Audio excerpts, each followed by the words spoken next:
My name is Neil Iyengar. I'm a medical oncologist, subspecialized in breast cancer treatment at the Winship Cancer Institute of Emory University. I'm delighted to be joined today by two of my good friends and colleagues and experts in breast cancer therapy, Dr. Reshma Mahtani and Dr. Manali Bhave.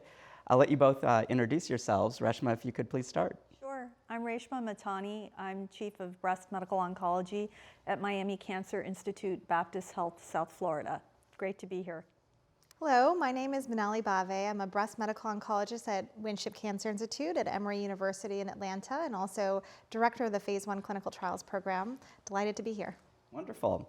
Well, I'm looking forward to the discussion that we're going to have today about treatment for hormone receptor positive metastatic breast cancer.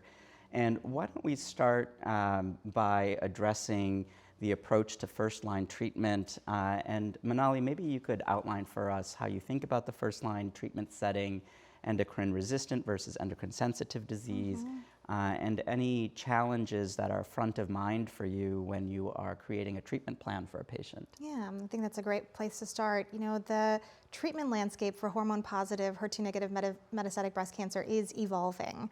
And we're seeing now stratifications of our treatments based off of biomarkers, which is very exciting, but at times confusing on how we sequence some of these agents.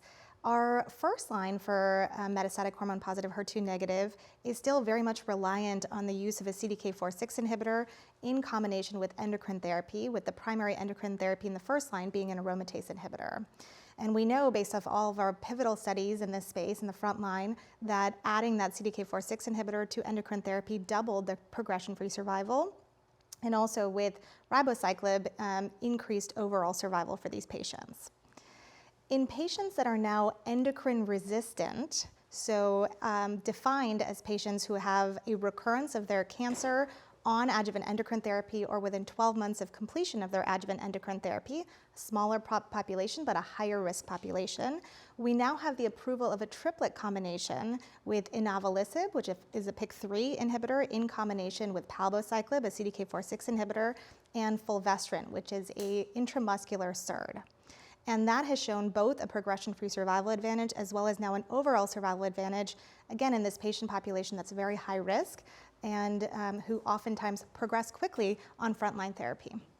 That's a wonderful overview, and it sounds to me when you're thinking about the first-line patient in front of you, you're using sort of the kinetics of their recurrence, certainly their molecular subtype as well. Reshma, is there a difference in your mind when you're treating a patient who has recurred on or during their adjuvant therapy versus a patient who's recurred, you know, maybe years afterwards versus a patient with de novo disease? Sure. So in my mind, when I see a patient that has developed recurrence while on adjuvant endocrine therapy, of course we would consider that endocrine resistant disease. And it's very important now to do NGS testing up front because that indeed is the population that was evaluated on the trial that Manali just took us through, because now if there is a PIK3CA mutation, we would have the opportunity for that triplet. In terms of our choice of endocrine therapy, many of our high-risk patients are on an aromatase inhibitor in the adjuvant setting. So certainly these patients that are endocrine resistant, developing recurrence while on adjuvant endocrine therapy with an AI, we would consider switching to fulvestrant with a CDK4/6 inhibitor. Of course, for those patients that have a longer disease-free interval, there is the opportunity to still use an aromatase inhibitor as the endocrine therapy backbone. What we've seen consistently is the benefit of adding a CDK4/6 inhibitor both in the endocrine sensitive as well as the endocrine resistant population. And the good news is for our patients, we have choices with 3 CDK4/6 inhibitors. Absolutely. Now, both of you have brought up endocrine resistance, and I think, Manali, you nicely defined it in terms of the timeline. But it's interesting to me that our definition of endocrine therapy resistance has evolved over time as we've understood more and more about the molecular landscape that contributes to endocrine therapy resistance. Certainly it's not monolithic. Manali, you brought up PIK3CA. Well, you both brought up PIK3CA alterations. And I think at a time, or there was a time where we would consider that to be endocrine resistant disease, but now that we have PI3 kinase inhibitors, we have a therapeutic approach, and we could potentially consider that to be an endocrine sensitive disease with the right type of therapy. Let's talk about the ESR1 mutation. Manali, tell us a little bit about the ESR1 mutation, what it means for a patient, and how it evolves. Yeah, so ESR1 mutations are an acquired resistance mutation to endocrine therapy, primarily aromatase inhibitors. And they typically develop after at least 6 months of exposure to aromatase inhibitors or endocrine therapy. However, we see that the emergence of the ESR1 mutation is more likely a little later on in the disease course, closer to about 2 years after exposure to endocrine therapy. The incidence at time of progression on patients after first-line therapy can be upwards of about 40% emergence of an ESR1 mutation. And what that mutation is essentially doing is it is activating the estrogen receptor such that the disease becomes resistant to aromatase inhibition. And so I think where we're kind of heading in the field is if we're able to identify the emergence of this resistance mechanism, is there a way in which we can target that resistance earlier on to resensitize the disease to endocrine therapy and subsequently prolong the course that patients have stability of their cancer on these agents? Great. You outlined the problem very well. So, Reshma, what do you think about the approach? Are you testing? Well, let's take a step back. When are you doing next generation sequencing for your patients? Early stage, metastatic stage, at what point in metastatic disease? And what kind of panels are you using? Are you testing specifically for the ESR1 mutation? Just walk us through your testing strategy. Sure. So starting off in the early stage setting, I haven't routinely incorporated the use of ctDNA. I know there's a lot of interest in it. I always tell my patients it's coming, but we're not there yet. We do know that it's a very sensitive tool that's prognostic, but of course our challenge in the early stage setting is how to intervene and if we can change the clinical course. In the metastatic setting, we talked about the importance of doing NGS testing at initial diagnosis, and it's standard to biopsy for tissue confirmation, reconfirm ER, PR, HER2. And also now we have the target that we discussed with the use of inavolisib. In the setting of progression, it's really important to continue to check for emergence of mutations, specifically ESR1 mutations that are best captured on liquid biopsies, as some of these mutations are subclonal, meaning if you checked it on a liver biopsy, you might see it, you might not see it on a lung specimen. So liquid biopsies better capture the heterogeneity of the disease. And as Manali pointed out, up to 40 to 50% of tumors acquire this ESR1 mutation with subsequent lines of therapy. Thank you for outlining that. So let's take a little bit of a deeper dive into the testing strategy for ESR1 mutation emergence. We've seen the SERENA-6 trial and data from the SERENA-6 trial that informs, I think, both our therapeutic approach and maybe even our testing approach. Reshma, could you give us a big picture summary of SERENA-6 and maybe do that in the context of what we've been discussing with regard to the landscape? So I think everyone is very, very excited about this trial, maybe not for the specific efficacy that we saw with the drug, but more just because the trial design was so unique that it challenges our current paradigm. And if approved, may result in a change in how we're following patients and intervening. So big picture view of the study, there were patients that were doing well on standard AI and CDK4/6 inhibitor, as we discussed, our standard first-line therapy, for at least 6 months. And they were serially checked for the emergence of the ESR1 mutation every 2 to 3 months. We can talk about the impact of that sort of monitoring when we get into the discussion. At the time that the ESR1 mutation was found, imaging was done to see if there was radiographic progression. Importantly, about 10% of patients, around 50 patients, there was radiographic progression at that point of imaging. If there was not radiographic progression, patients were randomized to continue on their AI and CDK4/6 inhibitor or switch to the oral SERD Camizestrant and continuation of the CDK4/6 inhibitor. In terms of big picture efficacy, we did see an improvement in progression-free survival that favored the switch to Camizestrant. And we also saw an improvement in PFS2. Of course, we can get into a discussion about whether that was a fair comparison and really an accurate picture or surrogate for survival, which we do not have survival data. And so this is a potential new strategy that could allow us to intervene early at the time of the emergence of the ESR1 mutation. And of course, we'll get into some discussion regarding the challenges. Great, yes, thank you for that overview and walking us through that. And I do want to get into some of those challenges because I think we're all trying to figure out, how best to implement potentially this type of strategy. I think it's exciting to have a completely new strategy in terms of changing treatment at the time of molecular progression.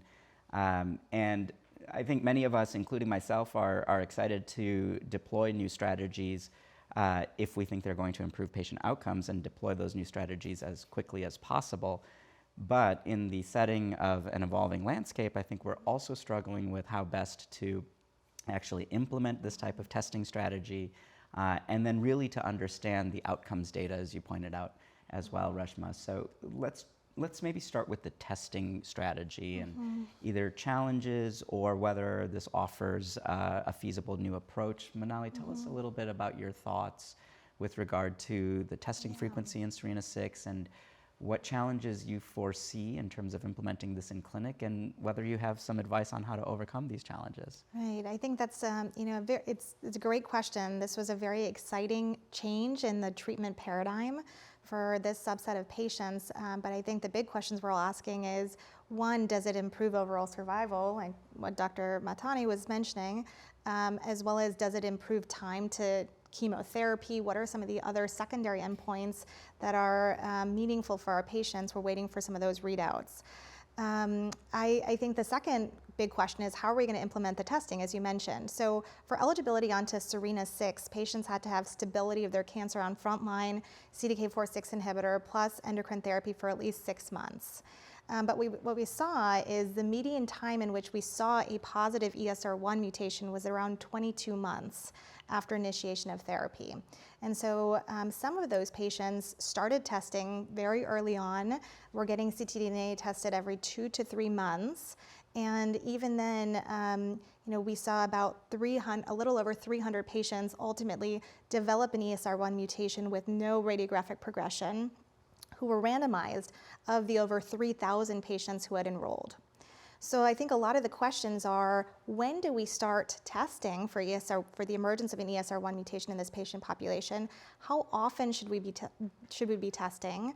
Some of these patients are very stable on frontline therapy for many months, if not years. And so the question is, do we now have them come in more routinely every 2 to 3 months for this testing? Does that ultimately impact psychologically how they feel and the stress of having to do that testing? But more importantly, I think the reverse of that is it empowering for patients to feel like we are better understanding the biology and able to make a treatment switch that can meaningfully impact how they're feeling and their long-term outcomes with this kind of treatment paradigm? Both sides of it, I think, is important to appreciate. And this is, Reshma, where I think, individualized treatment planning is really helpful to understand the goals and desires of our patients as well. If this is approved, I think, Manali, you nicely outlined the testing approach. Would you follow that approach in clinic, Reshma? Would you modify it at all? Or what would be your practical approach to this type of testing? I think if the approval comes, it's incumbent upon us to have the discussion with the patient. And I think it's important to also recognize that medicine is not just a science, it's also a bit of an art. And you have to meet patients where they are. We all have those patients who are very, very excited about this approach. I love the use of the word empower. They do feel empowered. This messaging or this strategy really resonates with them. that they can be monitored and we can do something and get ahead of this. For other patients, it may not be empowering. It may be anxiety provoking, because many patients who are doing well on their AI and CDK inhibitor have sort of developed this cadence of coming in every 3, even some patients every 6 months. They're doing very well. They have bone-only disease. We all have these patients in clinic where they keep having scans that show no progression. They're feeling great. They're living normal lives. They don't want to come in every 2 to 3 months. So I think it's important that if the approval comes, to meet patients where they are. First, have the discussion and find out how they may receive this information. And if they're very motivated to do it, I would follow the trial design and see them every 2 to 3 months for the testing. If you get that feeling that this is not going to be helpful, it may cause more harm than good, I don't think it's unreasonable to continue the strategy that we've been doing. Yeah, I like that approach. So let's now dive into the next challenge, which is interpreting the outcome data, right? And I think, Reshma, you pointed out, where you start the clock matters, PFS versus PFS2, and we don't yet have the overall survival data. Manali, what are your thoughts about the outcome data, and how do you interpret this? Yeah, I mean, I think it was fantastic to see a progression-free survival improvement. There's no doubt that at the emergence of an ESR1 mutation, a switch to a drug that will counteract that mutation makes a lot of sense, and that's what we saw, that it led to a improvement in progression-free survival. I think the question, though, is what is the comparison to patients who wait until radiographic progression and move on to next line of therapy? And I think this is complicated because we have so many newer drugs, biomarker-driven targeted therapies that also impact in a positive way progression-free survival. And so the question is, how do we make a fair comparison for progression-free survival advantage in patients who are switching therapy versus prior to radiographic progression versus those who wait until radiographic progression and then switch? Right. I think, in addition to questions related to PFS2, I think from a patient standpoint, I think other endpoints like how do they actually feel, quality of life measures, time to deterioration, which was actually a positive outcome on the SERENA-6 study, time to chemotherapy, and overall survival are really going to matter as we're having these very nuanced discussions on, hey, your cancer hasn't progressed yet by imaging, but there is this emergence of something you cannot see that may counteract the efficacy of what we're currently giving you. And we want to make a treatment switch prior to your cancer actually progressing. And so I think understanding the endpoints, understanding what matters to your patients, and having a very frank discussion on the pros and cons of a SERENA-6 model is going to be really important as we consider implementing this in the clinic. Absolutely, well said. The PRO data that you mentioned was very impactful, I felt, because it's important to remember it was a double-blind placebo-controlled trial, so patients presumably didn't know and which drug they were on. That being said, the pain scores specifically were the ones that stood out, and you wonder if it was just a question of going on to a drug that has less arthralgias. Even though patients didn't know, I do think when patients come off of a drug that does cause a lot of arthralgias, they sort of probably could know which drug they were on. But the other thought is maybe, we all have these patients that, for example, have bone-only disease where you can't pick up the progression on imaging, but they just start to not feel well. Maybe there is some subclinical progression there that's going on that's increasing bone pain or other parameters of pain. And we did see an improvement in terms of quality of life. So I think that was most meaningful to me. The study design was a bit challenging, as Manali pointed out, in terms of understanding the impact of PFS2 with the imbalance in treatments and how many both arms received. But I think the quality of life data is more impactful in my mind because we don't want to lose the forest through the trees, so to speak. The primary goal in the metastatic setting is palliation. Mm-hmm. I think you both make some really critical points here, and I like the point about quality of life for sure, time to chemotherapy as well. You know, when I put all of this together, my thoughts are we really do want to extend the amount of time that patients are spending in that first-line therapy, and you know, whether that translates to an overall survival benefit, we have to wait to see the maturity of that data. But at the same time, if we put all of this together, the longer we can keep our patients in first-line therapy feeling well and away from chemotherapy seems very compelling to me.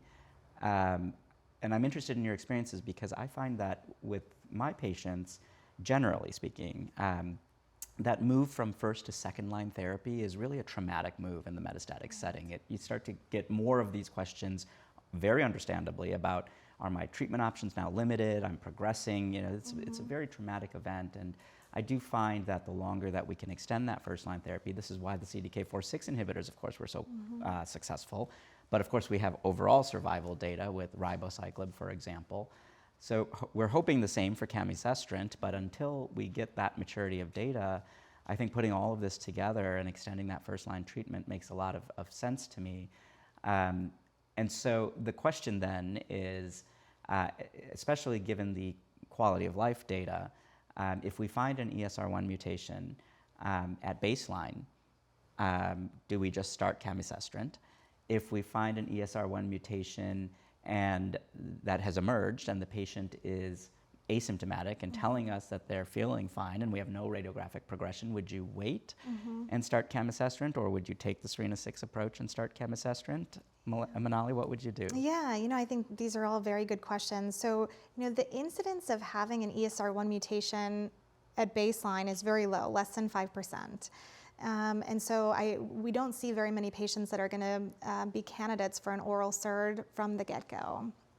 I think it is so true what you brought up, that transition after progression on first line can be quite traumatic to the patient, mostly because what we've seen in the second and third line setting is that the time of progression-free survival on next therapy becomes shorter and shorter. And any treatment switch causes anxiety. There's anxiety about not only just the change itself, but what are the new side effects I'm going to be experiencing? How long is my cancer going to respond to the next line of therapy? And so I definitely think that will play into the decision making on if I have a patient that has an emergence of an ESR1 mutation, regardless of radiographic progression or how they're feeling, if I can tell them this is going to prolong the stability of your cancer on frontline therapy, this is going to improve perhaps how you feel, even though you may not be asymptomatic right now. In the future, you know, as we near progression, you might experience some symptoms. If that can improve how you feel and your quality of life, your ability to work, your ability to interact with your family, extend those things, I think many patients would want to switch early, although it, again, requires a balanced discussion on the pros and cons of that treatment approach. Absolutely, and you know, just to clarify the baseline question, you know, let's say you have a patient who recurred and is now presenting, you know, first-line treatment, and you pick up an ESR1 mutation. Would you start a Camizestrant approach for that patient? Well, currently we don't have the approval of Camizestrant. You know, I think we do have 2 oral SERDs that are approved, and you know, I do try to get an oral SERD approved in the for treatment of that patient with an ESR1 mutation. I think in large part because what we currently have available is an intramuscular fulvestrant injection, which can be painful for patients, requires them to come in monthly for those injections, et cetera. I think where we currently stand with the oral SERDs is I'm more impressed by the combination data in terms of progression-free survival, without too much additive toxicities, at least on some of those combinations, that if I see a patient with an ESR1 mutation, I am more likely to search for a combo strategy for those patients than a single agent, except for those more indolent, bone-only, asymptomatic patients in which I feel they're very endocrine sensitive and can have a nice response to monotherapy oral SERD. That makes sense, and I think, you know, one of the nice things about the Serena-6 design is, of course, that CDK4/6 inhibition was continued, right? And I think we all feel a little more comfortable with combinations, except in some of the situations that you outlined. Well, let's talk about toxicity. it looks to me that the AE profile of camizestrant is actually quite good. Reshma, what are your thoughts? Yeah, I think that we're seeing with a lot of the oral SERDs, fortunately, not a high degree of grade 3 and 4 toxicities, and that was the case for camizestrant as well, mainly grade 1 and 2. There is this unique toxicity of photopsia, flashing lights, but it happens, it's very short-lived. It doesn't seem to impact activities of daily living. It doesn't cause any structural problems, and no changes in visual acuity. So from the standpoint of impact on quality of life, it's not a toxicity that gets in the way very much. I think with many of the SERDs, we are also seeing a little bit of GI toxicity, nausea, vomiting, but again, pretty low grade. And as we think of the alternatives of an intramuscular shot and the inconvenience of that, I think oral SERDs are very much appealing from a toxicity standpoint. Absolutely, and seems to be consistent with the PRO data that we were discussing as well. So I know that we all have the good fortune of discussing a lot of this emerging data with our colleagues, both at academic centers and within the community. Manali, what are some of the things that you've been hearing in terms of your discussions with practicing oncologists about any potential challenges? And I know we discussed several challenges, but implementing such an approach in clinic, maybe training the staff and so forth. Are you hearing these things, and what would be your advice to implement a SERENA-6-like approach in clinic? Right. You know, I think for the most part, there's a lot of excitement about this clinical trial and excitement about the shift in treatment paradigm, and again, empowering both the provider and patients on understanding the biology of that patient's cancer to better be able to treat them and improve their outcomes. I think the challenges are the logistical challenges of bringing that patient in, understanding first, when do we start testing? Is it right at the 6-month mark as per SERENA-6, or the majority of patients actually enrolled after the 6-month mark, and again, the median time in which we saw the emergence of ESR1 was around 22 months. So do we start at 12 months? Do we start at 20 months? When is the right time frame to start testing? How often do we test, which may be a shift in how often that patient comes to the clinic? How do we logistically get coverage, financial coverage, to do this frequent and serial ctDNA testing? And then ensuring that we're getting that testing back in real time and that providers are actually utilizing that to make a potential treatment shift. And then, of course, I think there's going to be a learning curve on use and familiarity with camizestrant. I think photopsia was at first an adverse event that not many of us were very used to seeing or comfortable with managing. And thankfully, photopsia, as Reshma said, ended up being a lower grade event that we saw. Did not seem to impact patients' quality of life or their ability to do their daily activities. And so I think it's going to be educating our providers on the differences in some of the toxicities with our oral SERDs versus the endocrine therapies that we're all used to utilizing. As part of educating on the SERENA-6 treatment plan. Great, yeah, well said. And I think to your point and to Reshma's point earlier, I actually suspect that the burden on our triage calling system and so forth might actually get a little bit better with oral SERDs like camizestrant. I think the AIs have been really challenging in terms of all of the musculoskeletal pain and other things that go along with it. Reshma, any points that you would have to make for implementation or advice to physicians in the community? I think that the burden, in addition to, or as far as additional blood draws, it may not be as bad as we're thinking, to be honest, because many of our patients in the metastatic setting are still coming in every 3 months. There are those occasional patients that we space out to more like 6 months or even longer, but they're not the majority, right? So many of our patients are coming in every 3 months anyway. I don't see that additional blood draw as too much of a burden, but what I see as maybe a little bit more challenging is getting that result and saying, okay, this is a patient I would normally have seen again in 3 months, but now I have to bring them back in for this discussion, because this discussion is not a phone call.